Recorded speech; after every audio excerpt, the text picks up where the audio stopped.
what to do when it doesn't work. Because we know there's some situations where this can be more challenging. So we're going to be session 3, what to do when it doesn't work or doesn't seem to work. Let's put it that way. Because a lot of times what we think is not working is just because we haven't tried long enough. Because what is consistency? It is trying. How long does it take to make a new habit, a new pathway? On average, right? That's just a lot. So that's 2 months of doing the same thing over and over and over. Yes, if you're doing something that's not good, but you're doing good. You're doing good. It's sanity. Now we're proud. Pastor Chris and I talk about this a lot when we blended families. So we had 3 kids, and he had 3 and I had 3, and then we had 6, and we both had a very different set of values as parents and different set of parenting techniques. So I taught co-parenting class. He taught it with me. And so we learned some techniques to help blend our styles, which was good. And Love and Logic helped us because it comes up with a language that's very unique but similar that we could use. So we could use those enforceable statements. We could use the empathy. We could use...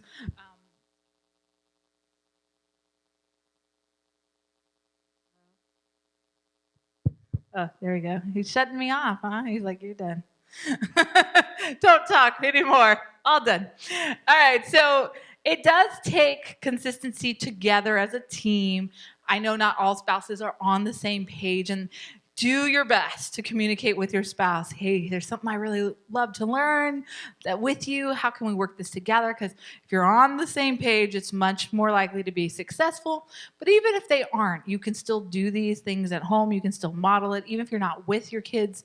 Like if you do co-parent with another parent, or if you are the grandparent, or if you are not with the kids constantly, these are still things you can do. It's healthy. But you have to practice. You have to practice the language. You have to practice doing it for a long time so that you can create pathways so the kids can model your behaviors. All right, so what works for one child may not work for another. Just know that. Some kids take longer to connect than others. Some may have trauma that may need a different approach. As much as our society doesn't like to talk about this, there are gender differences in boys' and girls' brains that even neuroscientists, even though they say it's small, scientists agree that boys' and girls' brains are different. And so, again, it's just genetics too. There's a lot of genes involved, and even though we can turn on genes with epigenetics, not everything is going to be all nature and environment. So we have to remember that. There's some genetics involved. And then some children learn best by visual learners. Some are more auditory. Some love logical, kinesthetic. They have to feel and touch, right? Every kid's different. We're different. So we may have to parent a little different with different children, and that's okay. So it's just being aware of those differences. And then some kids thrive in more loud environments or multitasking. Some kids, I remember when we were pastors back in California, we had this kid who he had to be writing and drawing constantly, but he was listening. He knew everything we said. So again, you just have to be aware of what kids need. And then is there any mental or physical challenges that you may need to work around or address? Some kids have things that we need to maybe assess or go to the doctors or a counselor or somebody who can really help us with this child, because these things aren't working after we've done it consistently. So just be aware. If you've tried something really consistently and it's not working after this long time period, you've been doing it very well, then just assess some of these areas. And then best adapt to your child's personality. We can't always do this, but we do need to understand our kids' personalities and what works best for them and how that works. And so that's going to be individual. There's nothing I can just say concrete, go do this with that child, right? These are generalizations that I'm giving you. But I do guarantee if you are consistent, something will change. It just might be longer consistency. You might have that real strong will, very adamant, that takes a little bit longer, maybe a year or 2 versus a couple weeks for other kids. It just depends on their temperament too. And maybe you start later in life. You didn't start at 0, 2, 4, 8, right? So it might take some reparenting yourself. And that's okay. Give yourself grace. Give yourself that understanding that this is a lot. It doesn't happen overnight. And remember, you can come and tell your child, hey, you know what? I've made some poor mistakes in the past. I really want to work on those. Here's some things I'm going to do differently. That's a great place to start if you feel like you haven't done any of this or hardly any of this in the past. So just keep in mind that some things may not work like we have thought. All right, let's talk about some motivation. Maybe things aren't working because your motivation strategy isn't working. Maybe you are giving intrinsic instead of extrinsic, which just means one is think of the I, internal, like I do things because I feel good about it. I do it because I like it. Where extrinsic, I can't say these words, is where you don't want to do something, but you'll do it because you get praise or a toy or some kind of compliment or you're going to do it because there's some external rewards. And so know that for extrinsic is praise, the power rewards. They're doing it to avoid punishment, avoid unpleasant feelings. That's the reason they will do it, for that reward. They don't like it, but they'll do it because they want something. Eventually, we want to get them to the point where they do it because it feels good. They want to be accomplished. They want to motivate them to do it because they want to, and they're accomplishing something they feel good about. But young kids, remember, they need concrete, especially under the age of 12. You need something physical. You need to have tangible rewards, and that's okay. So just remember, it's not bribing. They need that for their brains to compute. So when to use. For younger kids, like I said, you will give them little stickers, give them candies, little things that help that dopamine get going and connect that neural pathway to say, oh, yeah. And then eventually, though, you're still connecting it to words. You're still connecting it to their behaviors. Wow, when you make that decision, you really feel good about yourself, or you're proud of yourself for working hard on that. A lot of times, as parents, they show you their picture, and what do we usually say? Oh, nice, good job, right? And there's nothing wrong with that, but the more healthy response to connect those wires and those neurons is to say, wow, you worked hard on that. You're proud of yourself. Oh, look at those colors you use. Why'd you choose those colors? Wow, what is it? What made you think of this? Right now, guess what? You're connecting that dopamine to the creativity part of them. You're connecting that dopamine to they can do this on their own. And that will transfer to other areas of their life. And we want them to transfer it. So external rewards are good, especially for younger, but we want to eventually get to the internal rewards. But how do we do that? Is we do have to give more encouragement, more verbal praise instead of just good job. It's more of an affirmation. It's more of a affirming what they're doing versus pat them on the head and say nice. Okay, well, that's good that you realize. That's good.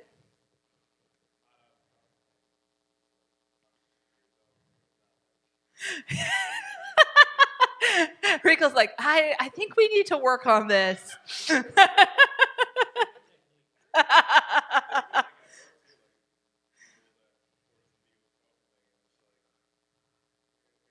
Yeah. This is why you and Pastor Chris get along so well. That's his thing.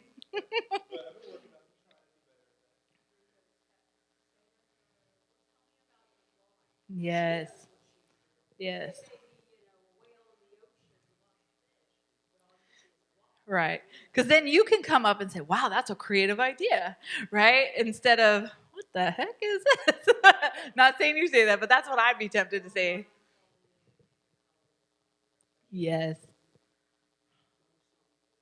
Yeah. Right. Yeah. Wow, you really worked hard on that. You're proud of yourself. You really like this color. What made you think of that? How did you come up with that idea? And then they can tell you a story. Oh, tell me a story about it. And oh man, then you're in for good connection. Right. Yeah. What do you think? How do you like it? Again, because it's really helping them connect the dots. But yeah, it is hard. I have so much artwork from years on, but all right. Yeah. What did you make? Why did you make this? All right, what happens if they become resistant? This is the love and logic model. You start with the choices again. You can even use it for older kids, but mostly younger kids. Do you want to take a shower or bath? I'm not taking a shower or a bath, right? They stomp their feet. The adult says, I choose bath. Remember, very loving, very calm. Just this is if they become resistant. Okay. Then your enforceable statement.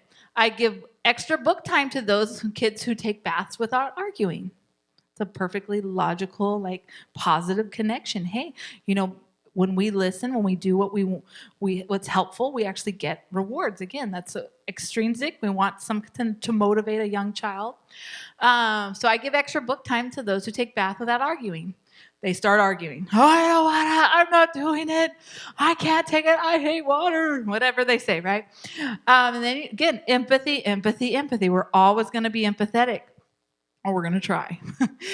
And say, oh, I know you don't want to take a bath. That's hard. We're going to take a bath. And here's the part that I think sometimes gets misconstrued in these classes. You're still getting them a bath. They still might be yelling and screaming, but it's us who's still connecting. I know you're frustrated. This is hard. Oh, we're still taking a bath. Oh, I know you don't like it. We got to get clean. Yeah, this is not some of your favorite, again. And then try choices again. If they calm down, it's like, oh, do you want to do this way or that way? Again, if they calm down, that's a good time that they're reconnected to their thinking center so you can start giving choices again. We want them to get back to choices. And empathy, again, remember, it helps them get back to their prefrontal cortex, get them out of their emotion center. But they may not always do that, and that's okay. They still have to take a bath. Now, again, we have to be flexible in some things. Sometimes there are times where we're going to get too frustrated, and we have to rethink our way of parenting and say, you know what, is it bath time even worth it? It might be something else, right? It might be time for just bed. And it's like, but we do need to do our part. It's not like they get to get away with things. So just if they become resistant, you have to kind of go shut it down like this. But again, always empathetic. If you're feeling frustrated or irritated and starting to wanting to yell or shut down, or our brains tend to fight and freeze and flee and sometimes faint. So those are the 4 Fs. So we just have to remember that we get in our amygdala emotion center. We get that fight, flight, freeze that once we're not going to think correctly. So it's best not to try to parent in that time. So, all right, we're ready to practice? You guys, that was just to get you ready and warmed up. That was a warm-up. Oh, there you go. You're going to practice at home. All right, we'll see you later. So here's what we're going to do at our tables. And since we're a smaller group, we can all work together. I'm going to give you a scenario, and you're going to come up with what you would do with what you learned today. And you're going to come up as a team and kind of come up with the answer. And then I'm here to help. We're going to help practice. And then we'll have time, too, if you have your own scenarios. But I have a few scenarios first. All right, here's your child, probably about, I'm guessing, 3 or 4. Your child refuses to brush their teeth. Ooh, what do you do first?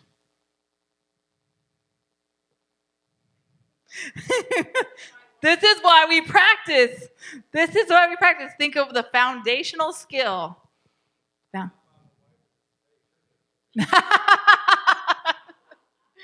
Honey, I can't do it. Daddy will do it.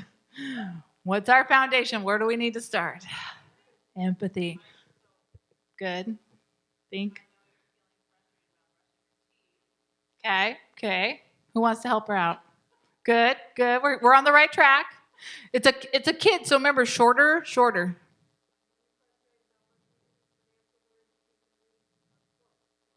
Okay, that was longer. It's okay. I like where you're going, though. You're trying to get them to think. But let's just start what's first. Let's just start with that. Remember, we can get to the enforceable statement later. Let's just do the empathy. Deep breath. Well, we'll get there. We got to do empathy first. Deep breath. Sometimes that happens. Yes. For this one, again, you got to kind of come up with your empathetic statement that works for you. I like to say, I know. I don't want to brush my teeth. I don't want to brush my teeth. I know. I know. See how it's very short, simple, but very calm? It helping them try to get back to their thinking center. And then that I know you do. I know. No sarcasm, no sarcasm. I know. So that is something that we try to do first is empathy first, because remember on the MRI, it shows if you get back to your thinking center, you have to have some kind of empathetic, some kind of understanding. A kid who doesn't feel understood is not going to listen to you. A kid who doesn't feel that you're validating what they're frustrated with. Now, I like what Donna said. You can say, oh, you really don't want to, or you're feeling frustrated right now. And then you can say, boys or girls or whoever you're talking about, I try to generalize it so that we're not like, it's just a household rule. Boys and girls in this house who brush their teeth get an extra book. And again, they may not go for that. I'm not saying, so they may not, because they're not connecting, especially young kids. What? If I listen and obey, I get rewarded, right? But eventually they will. They want that extra buck or whatever motivates them. Remember, it has to motivate them. Something that motivates them.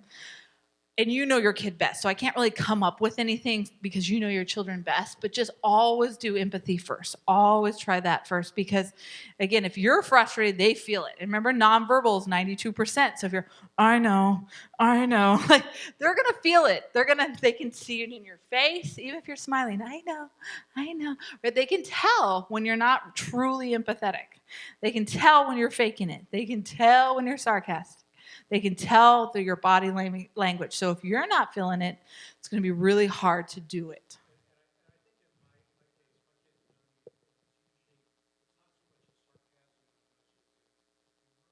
Yeah, that's different.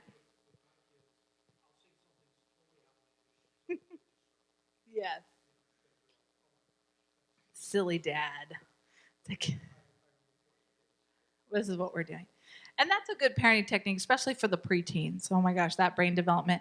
Like we'll say something, like they'll say something outlandish, and you can say, "You have such a good sense of humor," like, and you can just laugh and be silly. But we're doing this, right? So yeah, it's good to have a sense of humor, good to be funny with them. But at the serious times, make sure that you are empathetic. Again, you want to embody that empathy because they can tell. All right, what about this one? You give your child an enforceable statement and say, I keep what's on the floor before bed or whatever the enforceable time is. And then you see toys on the floor before they go to bed. What do you do?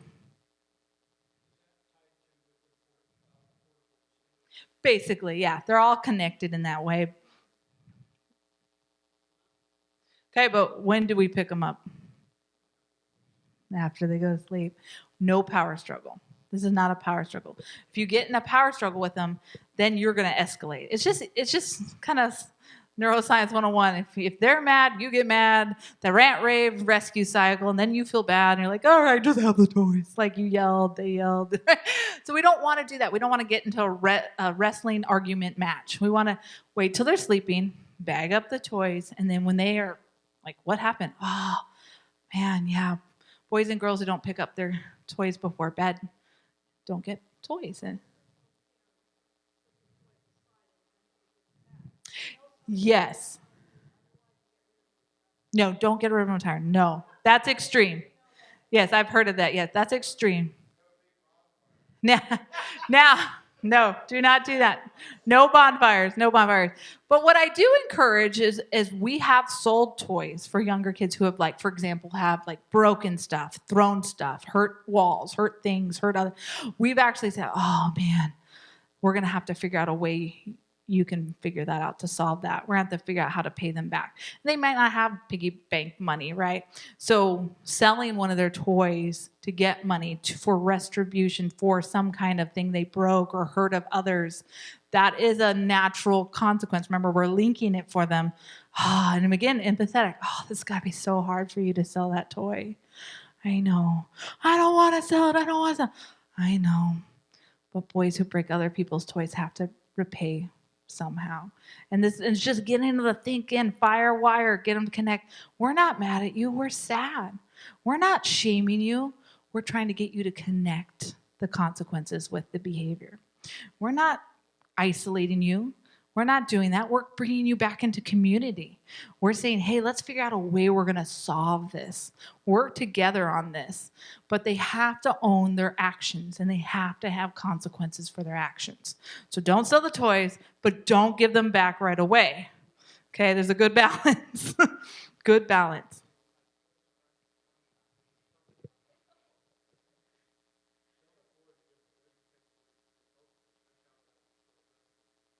Yes, repentance, yes. Yes, extremism never works. In mental health, we talk a lot about balance because a lot of times we go to either extreme and we need to be balanced. And that's not easy.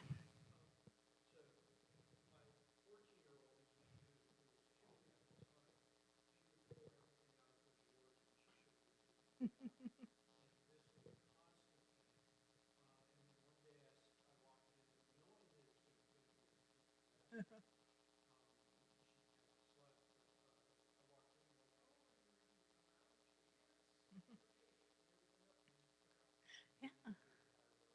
Yeah,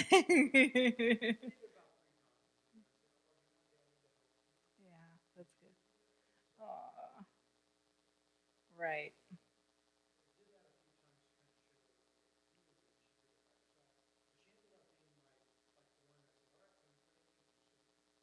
Yeah.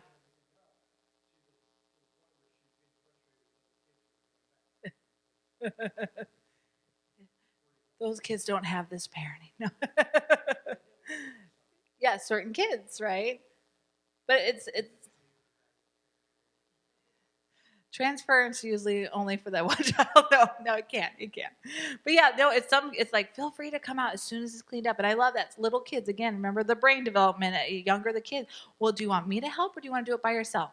That's really important for under age 5. Like, do you want to do it by yourself, like a big boy, a big girl, or you want mommy help? And sometimes we got to stay away from the stereotypes too, big girl, big. But sometimes helping them understand, like, oh wow, you have autonomy now. You can do this on your own. Do you want to do it by yourself or do you want me to help? Either way, I'm here for you, but you can choose. And then they can feel good about themselves. And then you can say, oh, wow, you're proud of your decision. Remember, I'm not saying I'm proud of you.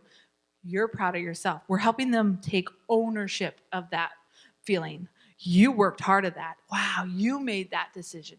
You are excited about completing that. Not I'm happy for you. You're happy for yourself. Do you see the difference?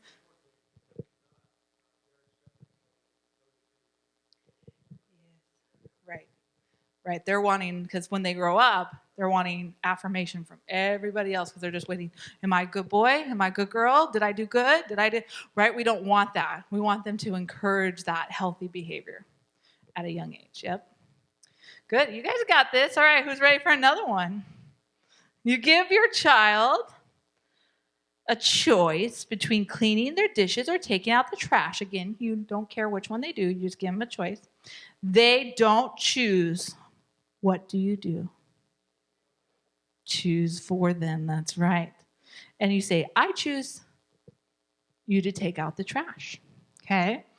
I don't want to take out the trash. I want dishes because that's always the thing is when they don't choose, they want the other one. Oh, next time. Yep, good. Next time. So I choose for you to take out trash, and you can repeat it nicely. Another one of Love and Logic's is what did I say, and say it very lovingly. What did I say? What did I say? Sometimes they just need a little time, and then hopefully I'll take out the trash. And again, that's okay if they have a little attitude. They're just figuring out their feelings. They're trying to connect it themselves. But if they don't take out the trash, what do you think we would do?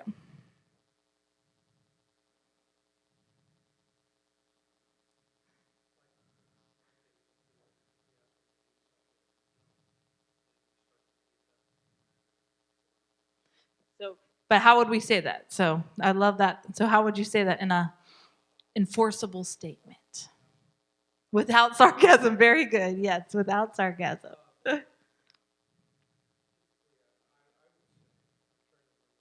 That's okay. That's a practice. Practice, practice.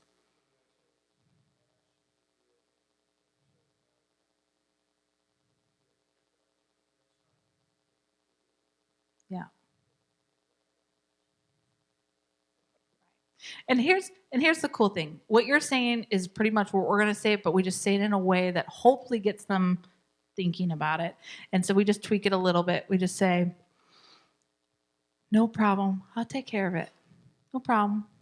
I'll take care of it. And that leaves them thinking, well, what do you mean you're going to take care of it? What's going to happen? No problem. I'll take care of it. Again, loving, empathetic. And then you charge them. You take out the money. And when they say, Dad, what happened to my money? Oh, yeah, I remember boys who have attitude with taking out trash don't get that money. And then again, it's on them, not you. They chose not to take out the trash. They chose to have the attitude. So now they chose to not have the money that they needed for something else because they didn't. When you don't do chores, you don't get, just like when you don't do a job at work, you're not going to get that money. You're going to get fired or something happens, right? So it's important that they have those consequences linking them to them and not getting angry, because we are angry sometimes, but we have to read, let's be sad, not angry. Let's be sad about their choices, not angry about their choices. We can be frustrated, but we can be where it's about them. We can just be, man, you just didn't choose the way I was hoping right now, but that's okay. We're giving you time. Your brain's developing.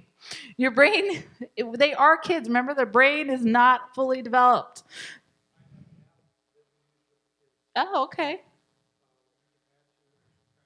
Yeah, I've seen that. Oh, that's cool. Yeah, so, yeah, boys who forget trash lose. Yeah, that's a good thing to know.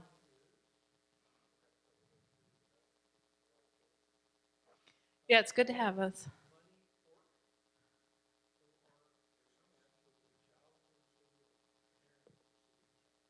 Yes.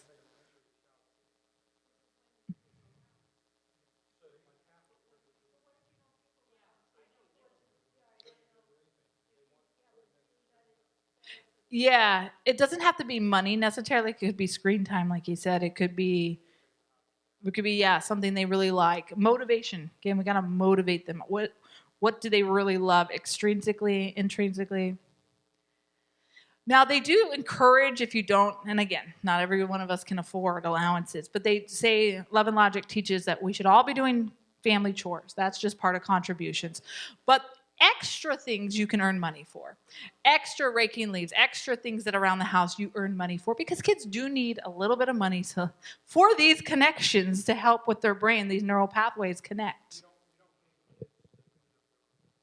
Right, that's their own thing. Their bed, that's their own thing, making it correct. Right. Like, yes, like you just like, we all eat dinner together. So one sweeps, one does dishes, one does trash, right? But extra stuff, like cleaning maybe the bathrooms or cleaning outside, or like extra things that you need, crown molding. I don't know. You can think about things that you need that wouldn't be normal household chores that are extra for allowance. But like he said, you don't have to give monetary.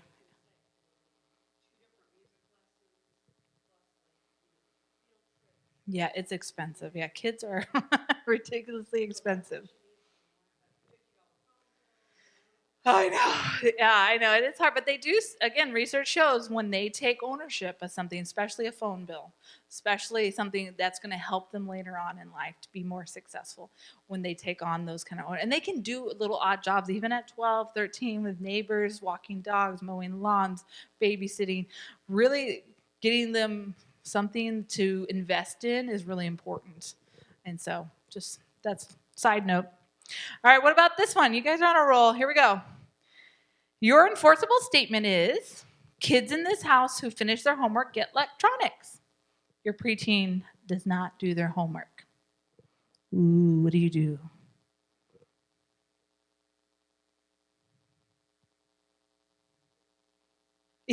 Yeah. Do we flip out? No. Yeah, no problem. I'll take care of it. And again, if you know your kid's gonna have a power struggle, our kids are pretty much at a good point where I can just say, "Oh man, buddy," I just hold out my hand. They give me the phone, or they give me this, because we practice this a lot enough to where they just know. But if there used to be a time when, like 8 years ago when we first got married, it was all out war, meltdown, and our instinct is to rip it out of their hand. Give me that phone right now. Give me that tablet. Give me or give me that right. That's just, I'll take it from you, and that is not going to help. That's amygdala hijacked.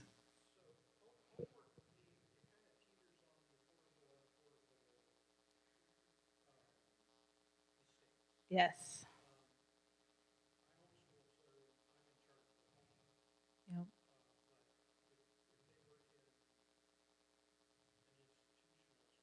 Hmm. Yes. Yes. It's difficult.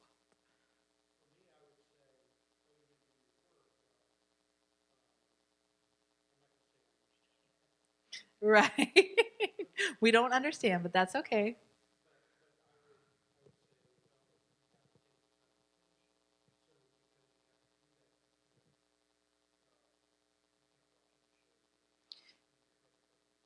Right.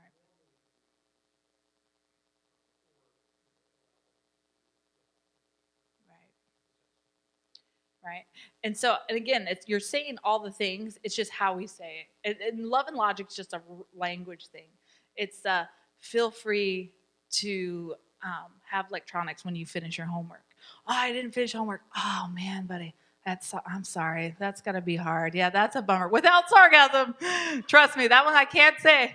That's a bummer. So I know. Right? We're connecting it for them. We're trying to help connect it for them. That, hey, this is important. Now, love and logic's extreme, and again, I'm not an extreme love and logic person, even though I do teach it. But they're very adamant that you don't make them do any homework, or like, and I homeschool, so it's really hard. So, because I feel like it's all attached to me, but I have to reframe it for myself that this is their life, and if you want to get a zero, buddy, oh man, that's up to you. You can choose a zero. I believe that you can do it.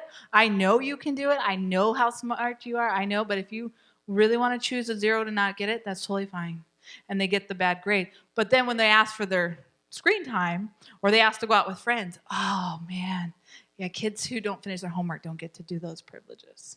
And again, we try to spin it positive, because like, hey, feel free to do that assignment and have time with friends. Again, we want to do more positive than negative. Hey, I'd love for you to have that screen time, for you to watch your favorite thing as soon as your homework's done, or as soon as you finish that assignment. Oh yeah, buddy, you want to go out to da-da-da basketballs?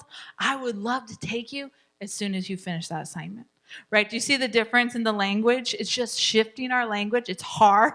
Again, it took Chris and I a lot of time to work on this together. So practice, give yourself grace. We're just so used to our pathways, right?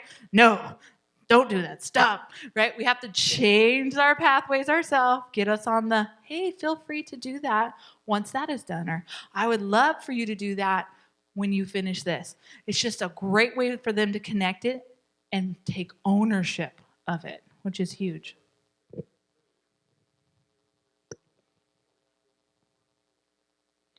Right. Right. Yep.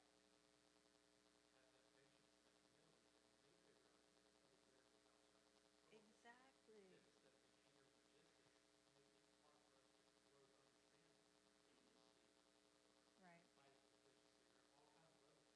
Right. Because they could come to you, right? Because we're just mad and we shut it down, versus they come to you and be like, this is, I actually don't understand this. And I'm like, oh, okay, let's help with that. Or do you want me to help, or do you want to, yeah, have a conversation, right? They're not going to have a conversation when they're in their amygdala emotion center. So we're helping them get to that prefrontal cortex, that executive function, and the thinking, the, well, if I do this, this will happen, but why am I doing this? And you can help connect them. What do you hate about this assignment? Oh yeah, and you can empathize. I hate that too. Or yeah, that's hard. Well, what do you want to do about it? Do you want to do this or that? Oh, I'd really like you to help with that. Okay, that sounds like a great plan. Thanks for coming up with that. Do you see? It's just a different approach. It's a longer approach. It takes more effort on our part, but it's so worth it in the long time, in the long run. So again, yeah, it's just a different language. It takes getting used to. All right. It does get, like I said, I was a counselor, so these are some real life scenarios. Hopefully, you don't have to go through this, but it does happen. Teens do get pregnant. Teens do steal. They do drunk driving. I mean, it happens. So your teen is caught stealing from the store. Okay, I can just imagine all this being like, I can't, oh, please let this never happen, right? But if it does, it does. Again, they have to learn. There's a growth process. And remember, teen brain is not our favorite as adults because they're super emotional. They're super thinking about their friends. It's all about egocentrism. It's all about focusing on their needs. But that's normal. That's just brain development. All right, so what are we going to do with this?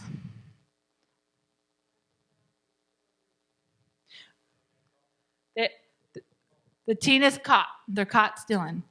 And remember, what's our foundation? We always go back. If you don't remember your foundation, that's okay. Okay. This is a good question. How do we empathize? Because we think we would never do.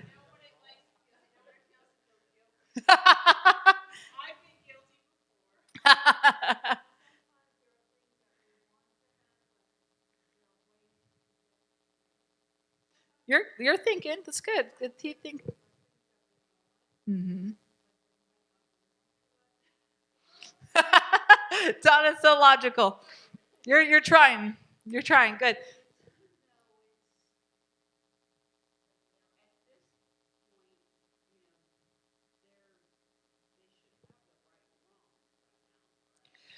So this is interesting. Okay, there's a lot of debates on right and wrong and morality, and there's actually, are we even ever at there's a Kohlberg's morality? Are we even at that ever top stage? Most people aren't. But anyway, that's a whole nother discussion. I don't have time for that. But what I do have for you is if they're completely in their bottoms part of their brain most of the time because of the brain development as a teen, I'm not saying it's an excuse. I'm not saying good job stealing. No. But what I'm saying is we can empathize by understanding this is a developmental process that they have to go through. And sometimes remember, if they're focused on peers, and some peers like, hey, do it, dude. I dare you. You got to just take it, right? We have to remember what it's like when we were teens. I think sometimes we forget. And even though we might have been the best teen, I get it. But just remember the brain development. Just remember the peer influence. Remember that their amygdala hijacked a lot of the times, that they're over emotional. They have these hormones going off like crazy. They're trying to impress the girl. Right? There's all these things that are going on at once, and they don't have that to think down the road. If I do this might happen, then that might happen, right there. That's our job, to help them connect it and they're not going to connect it if we yell at them. They're not going to connect if they come home and we're like, I can't believe you got stopped. We're going to march you down that store. You're going to say sorry. Remember, you're going to say sorry. You're going to say sorry. And that's not going to help. They're going to obey out of fear, or they're going to disobey out of fear. Either one is not helpful. We have to be empathetic. We know where they are at brain developmentally. We make mistakes. They make mistakes. We don't hate them because they make mistakes. We love them because they're learning from their mistakes. And again, I'd rather my 14-year-old steal than my 24-year-old. Okay? I'd rather my 13-year-old do something horrific than my 28-year-old. The consequences are way different. So this is our time to shine as parents and educators, because we get to say, hey, wow, that's got to be very difficult. Oh, man. And here's what here you go.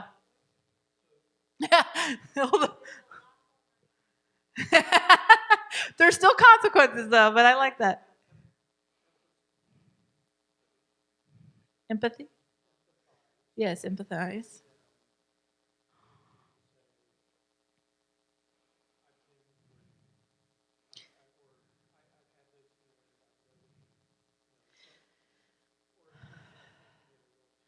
Yeah, here's the thing with empathy that I think is hard for all of us, and we all do it.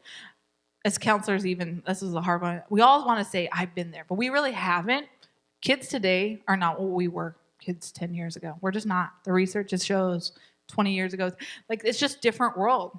So it's hard to say, yeah, I've been there, buddy. And teens are especially going, you have not, you never did. And it's true. We haven't dealt with what they dealt with. We haven't experienced with technology what they've dealt with. We haven't experienced. Now, we have some experience, and we have other experiences, and we have prefrontal cortex hopefully firing and all that doing well. But here's the thing. Teens need to learn to connect their behaviors. And we can't do it for them. We can help encourage it.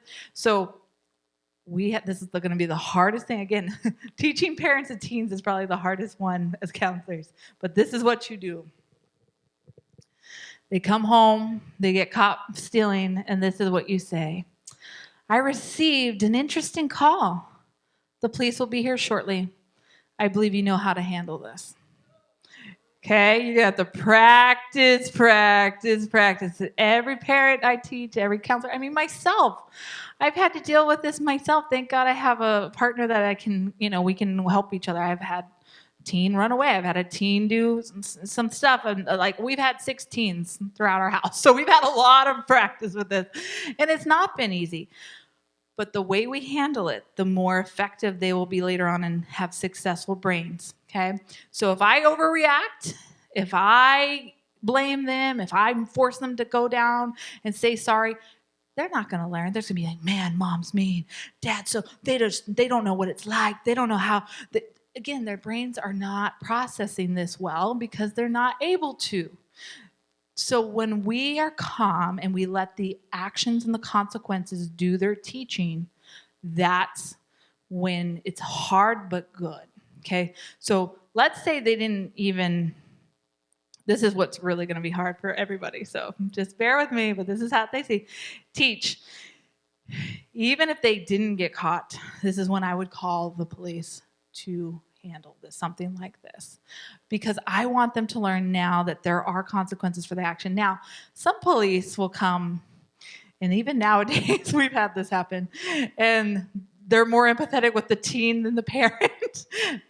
That just happens. We live in a crazy world. You have to remember where we live. But sometimes it's hard because we really want the police to say, even not scare them, but consequences. Like if you steal, there are consequences. And again, it's all about retribution, though. It's all about how do we restore and get them back in a relationship with us. So how do we get them to fix that? And that's going to be that empathy. That what do you think what you want to do to restore what you stole? And this is like, what do you think would be a good idea to help make restoration with that store? What could you do? Oh, I don't have money. Oh, man, you're right. Well, what could you sell? I don't want to sell anything. Oh, man, I'm going to give you some time to think about what you could sell, right? And then they have to make that restorative. Maybe they have to work with the owner do some painting. Maybe they work with the owner and that restorative justice is huge. Getting them and again, you're not mad at them. You're helping them connect. Man, that's so hard. That's disappointing. Oh, man, you made a mistake, but I know you can fix it. You made oops. Oh, man, that's got to be hard. I know you're going to be able to handle this. The police are coming. You'll work it out with them. It's really hard, but it's what we need to do as parents and grandparents. We can't bail them out. We can rescue, but it's not going to help them long term. They're always going to be looking for someone to bail them out. 28, 48, 50. Who's going to bail me out? Who's going to bail me out? And that's not going to be good for them. We want them to be successful brain adults. I got to keep saying it. We're going to do it.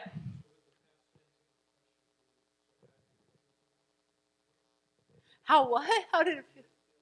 How did it feel? He's stuck on it. It's okay. We all have the grace and mercy.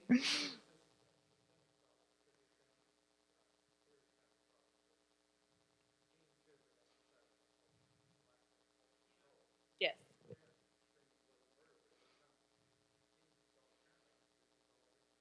Exactly. Mm-hmm. Right. Yeah. And again, if your kid's stealing or doing like drugs, I hate to say this, but the majority is if the parents are doing something either just as bad or not worse, or neglect. And not that kids don't make mistakes in big ways. We want them to make the mistakes now versus later. But, and you can be the best parent and still have this issue. I'm just saying that the majority of people we see in counseling, a lot of these kids that are having these big issues, I mean, the parents will come in, I can't believe you, smack them, call them a B word, and then and think, well, okay, maybe that's where they learn that, right? Or they're doing things that are under the table or illegal, right?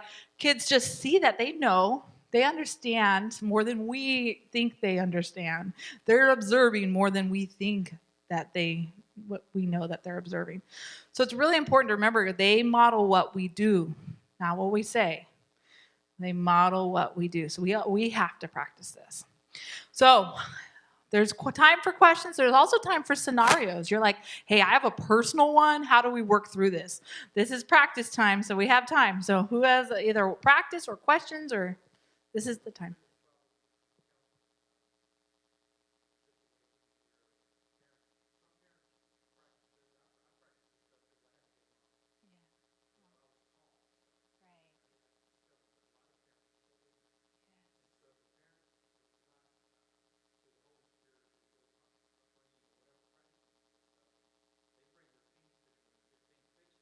Yeah. Fix them. Yeah. Right.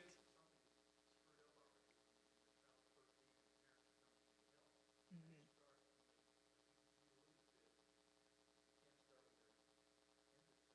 Yes. How do you retrain those pathways as adults? Yeah. Cognitive, yeah. I will almost always, unless it's a neglect or abuse situation, I will not counsel a teen unless I have parent involvement. I just won't, because it's not going to work. You have to have parent involvement. And that parent has to be willing to wanting to learn tricks and things that work and be successful and be consistent. And then I reward the parent, get them dopamine, get them, because if I can get the parent to buy in, the kids usually, it's pretty easy after the follow through. And if I can be that support to the parent, hey, yeah, this is hard. I'm empathizing with the parent. This is tough. Man, this is rough. But you know what? I empower them. I'm like, I believe you can do this. I know you can do this. Here's some things that we're going to practice. And it's going to be hard, but I'm going to be with you every step of the way, and we're going to practice it together. And you're going to go home, and you're going to be like, oh, I failed, and that's okay. Guess what? You're going to try it again tomorrow. And so I pretty much do everything we just taught here with the parent. Because if I can get them to do it, guess what? It transfers to the child. That's going to...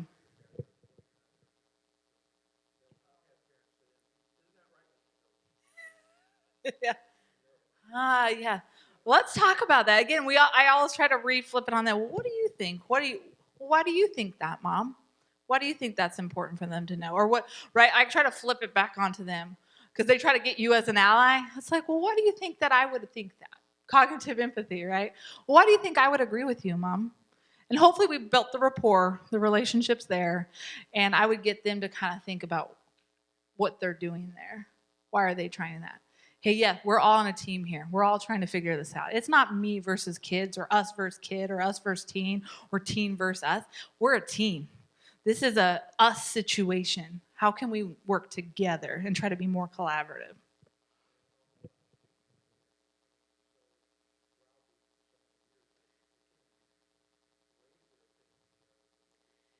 Yes, exactly. Yes. Oh my gosh. I had a student, and he super suicidal. He's been in foster homes, and he my first day on the job or second day on the job, I had to do a 5150. He took something to his throat, and anyway, had suicidal. It was horrible, but I worked with the dad and him, and I worked with them to where the point where the dad had to practice listening to him with uninterrupted, just uninterrupted, couldn't interrupt. It was a part of the exercise. And then he'd have to actually say what he heard his son say, right? That's a big deal. A lot of times parents, we just say what and we don't really hear our kids. We don't really understand where they're coming from.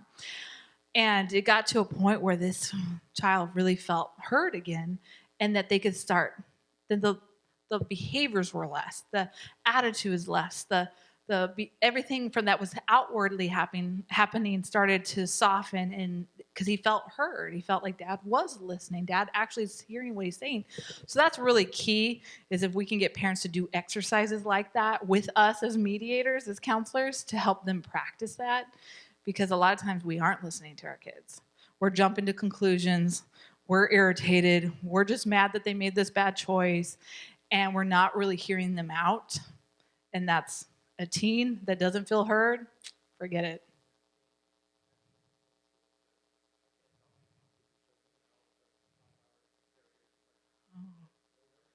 Oh, yeah. They'll shut down. Yep. he's he's like, here, take this. All right, who else? Who else? Got a scenario? Somebody want to help? We don't have to use names.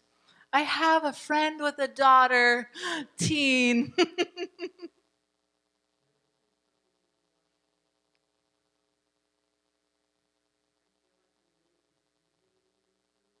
Mhm. Mm.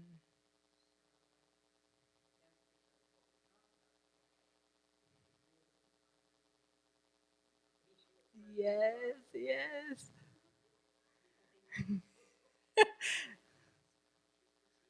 Yeah, that's how they perceive that. And again, nonverbals, right? That 90% nonverbals. It's really key. And I would ask her too. Hey, well yeah. What part of my face do you think is like? What do you see that I don't see? Because I don't have a mirror. Like, help me help you, right? That basically. What do you think I could do differently? They love that. Teens love when you say, "Well, what could I do differently to help with that?" And she might surprise you. She'd be like, "Yeah, you know, your eyebrows they furrow like this or whatever, right?" Oh, yeah, she'll come out something, and that's great because you'd be like, "Oh, wow, I didn't recognize. Thanks for sharing." Again, that's huge for them. Like you heard her, and now she's connecting that. Wow, my mom not only does she listen, but she cares, and she's like thinking, "Wow, now I can really focus on my own internal behaviors," and that's what we want. So just asking those open-ended questions, getting her to connect that. Done. Mm-hmm. Yeah. Yes.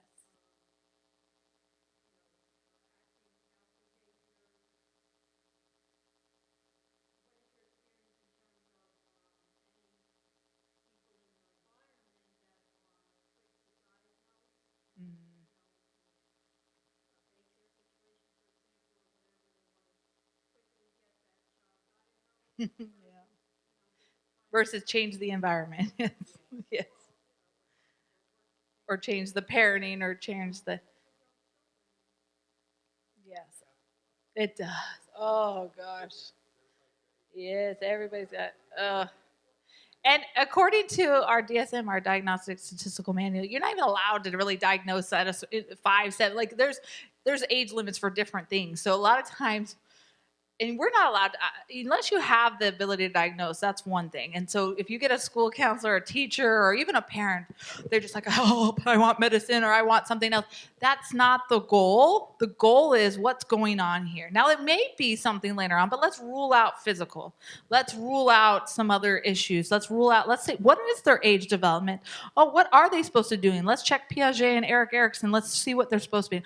Oh, okay, now let's focus on the parenting and the teaching. Okay, that really is important. And you need to make sure the teacher and the parent are on the same page. It doesn't always happen, but we need to make sure there's good communication with the teacher. I loved when I worked in schools when teachers would say, what works for you at home really well? And then same thing, the parents are like, what works at school really well?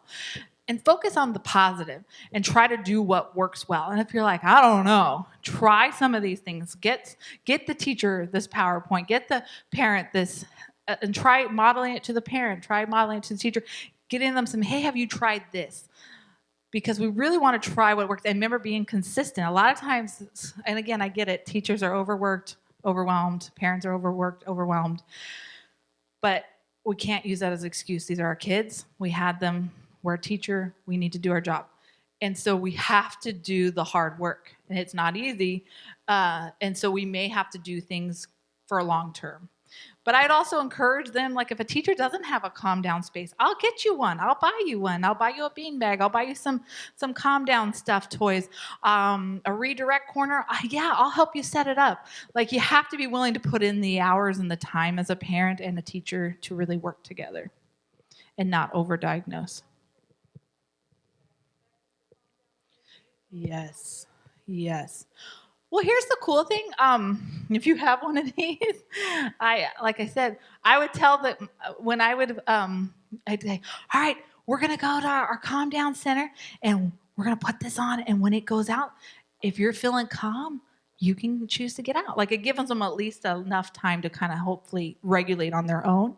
And usually they're pretty good. It only takes a couple, some kids take longer. But again, at the end of the day, if my 4, 5, 6-year-old, if that works and they need 10, 15 minutes and they miss a reading assignment, that's way more valuable to me than a reading assignment, right? So I just have to remember that as an educator, hey, this is getting them to go back to their thinking center and connect something and make a pathway for a lifetime so they're better, successful adults. Yeah, they can learn to read later, right? So I want them to be able to think correctly, make those healthy pathways with those neuron firing connections. So calm down kids. I use them in high school. I use them in middle school. I use them in elementary. I mean, I had a redirect coin. We didn't call it the same thing in high school, but yeah, they had like a fidget area where they could just go and fidget and do something that just helps their brain get back. There's you can do all kinds of things with older kids too, like candles and like little candies, and with younger kids, you can do things like there's different other texture things that you can do, but anything that helps ground their brain back to their thinking center, do it at home. Have a calm down corner at home, a calm down space, whatever you can do to have something where they can go think and come back when they're ready. That's needed. You need a calm down corner. I need a calm down corner, right? We all need a space to go and eat some chocolate and just pray, right?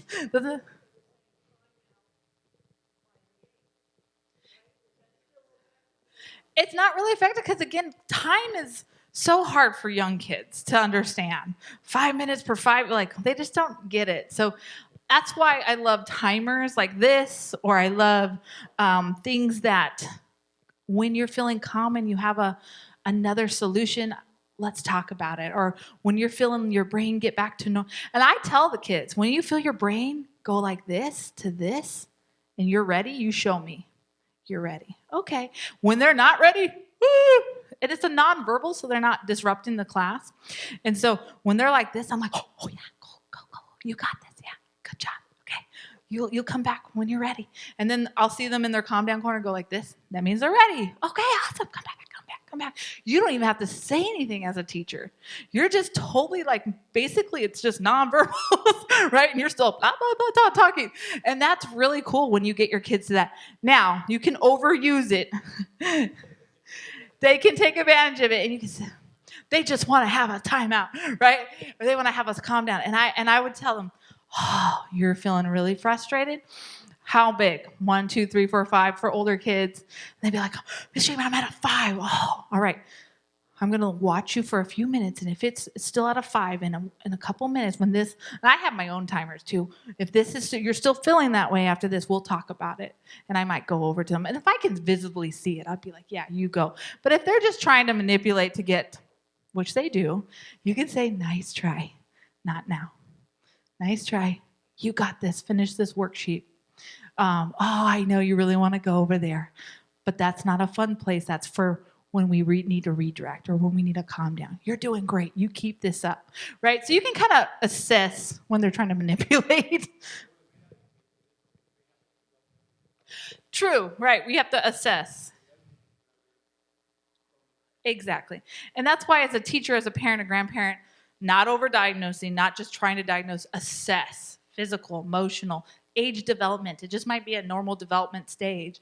Parenting, teaching, where's this coming from? Ask those questions. Why are they doing this? What's causing the root of this behavior? Not just, ADHD, right?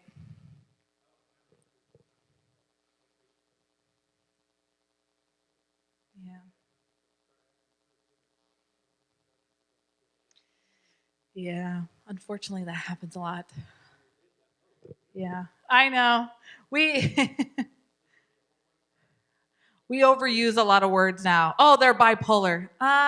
You have to the percentage of people that are bipolar. We have to get that diagnosed, right? Oh, they got this. Or I love, my favorite one is they're narcissistic. I'm like, that's 0.5% of the population. That's a pretty small to be diagnosed. But yeah. So again, we cannot overdiagnose. There's an actual people who are trained to do that. Let them do that. Don't do that yourself. We have a tendency to label. That's human nature. But instead of labeling, just say, I wonder why that is. I wonder what makes them act like that. I wonder how that they're getting to that conclusion. Just start asking questions instead of labeling. Just reframe it. All right, it's time to practice. We got a few more minutes.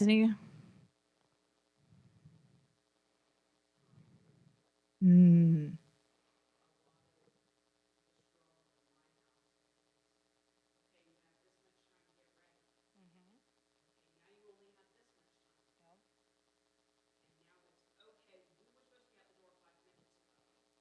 Car leaves at 8. That's your enforceable statement, or whatever the car leaves. Car leaves. Now, they're not ready. Oh, man, car left. Or bus leaves. That's why bus is always fun, because if they miss the bus. Now, here's the thing parents hate. You're going to be inconvenienced. You had kids. I know. I tell parents this all the time. It is the hardest thing. And you only have to do this a couple times. Zona, you'd probably only do it once or twice. I'm pretty sure. She's pretty good at this. But you just say, hey, Zona, you talk to her when she's calm and everything, her prefrontal cortex is like this. Hey, you know what? I noticed we've been having some hard times being late. What do you think that is? And she might give you some things. Okay, you know how to fix that. Tomorrow and going forward, the car leaves at blank, right? She's not in the car by 8. You drive away. She misses school. I know it's hard, but that is what you do. She misses it. And you know that girl loves school. Exactly. And guess what? You're not going to be the one getting mad. It's the school who's like, what happened to so? And she has to deal with that consequence at school the next day or the next day or whenever right? Because they're like, you can't miss school. Now they're really strict, even though COVID, they were like super lenient. But anyway, now they're super strict. They're like, what do but then it's not on you though. It's like, oh, sweetie, car leaves at 8. I'm here till 8. And again, it's on her to make that choice. But again, you have to do the hard thing and drive away. We've done this. We've done it. We've done it to church. That has been a hard one. We've done it. But Chris and I have done it. Yes.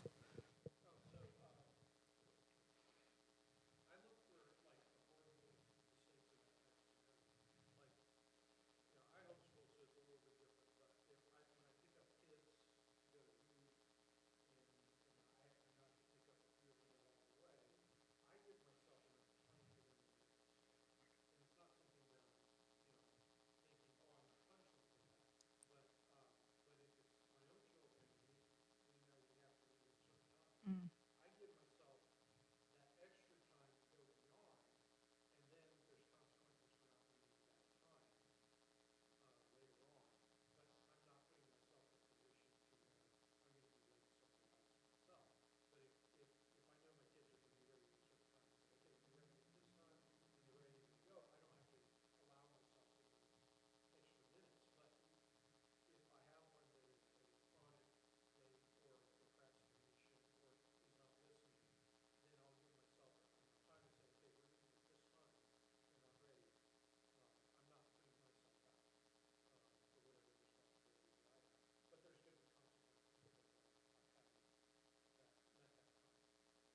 Yeah, what are do you have logical or natural consequences if they don't come down at that time?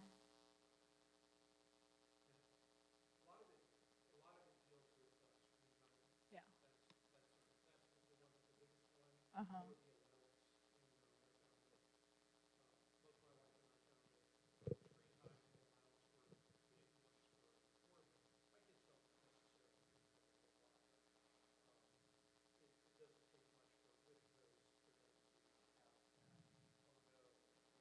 Mm.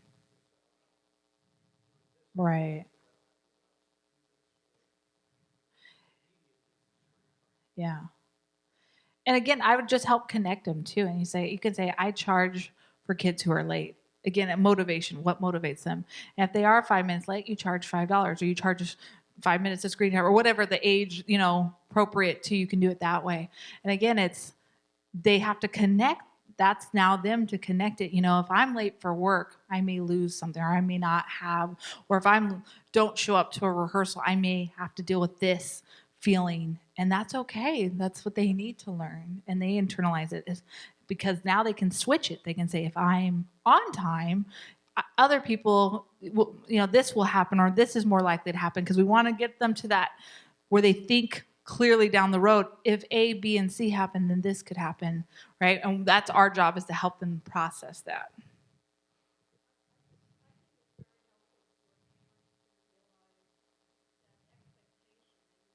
Mm-hmm. Yes.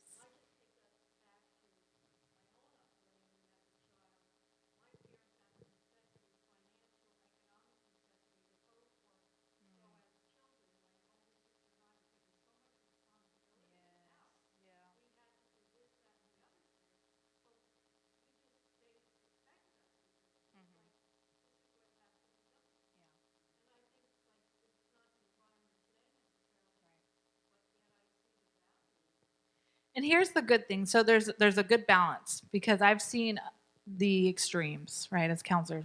There's something called parentification, which means that the kid's pretty much raising themselves. That's not helpful. And then there's the other extreme, where the parent is rescuing and I got to help the child do everything, right? That's not good. So that balance of, hey, I'm here for you. Here's some great expectations. I expect this to be done by 7. When I get home, I expect homework, right? Those are great. You need to be a parent, right? But it's also letting them make those mistakes, being empathetic when they don't do it, helping them connect to help them get those correct thought processes. And that's that balance. Because again, I've seen extremes. That's usually what will come to us as counselors. You get super extremes, parents that are either the authoritarians that are yelling, barking orders, you're going to do this, you're going to do that, right? Or you get the permissive parents that are like, do whatever, it's okay, everything goes, right? The laissez-faire. Or you get the authoritative, which we're supposed to be, is the feel free to do this as long as this is taken care of, right? So it's just, we have to tweak our parenting, because most of us are modeling either what our parents modeled to us or the complete opposite, because we don't want to be like our parents. But yet, usually those are extremes. And we don't want extremes. We want a good balance, a healthy balance, so that the brain can grow balance, just like those trees with the neurons, the nutrients and the growth they're pruned and they get watered. And so that's how I think of it. You got there's the good old neurons, trees. So we make those quick pathways, we myelinate them, and then when they become adults, they go back to those good pathways. They don't go back to the negative pathways. And we don't, as counselors, have to help retrain them and do cognitive behavioral therapy for years. So that's the good thing. So again, most of you know me. You can contact me if you want this PowerPoint slide that I spent hours on. You may have it for free. And so you definitely can have that. You can contact me. If you want other resources, if you heard something, you're like, I want something, let me know. Make sure you look at the resource table, pick up the papers if you haven't. If you want to get a book out there, just donate. If you don't have cash, you can go to rlcfortmill.com and just donate whatever God puts on your heart. But that's all I have, and you guys are wonderful. So thank you. Thank you.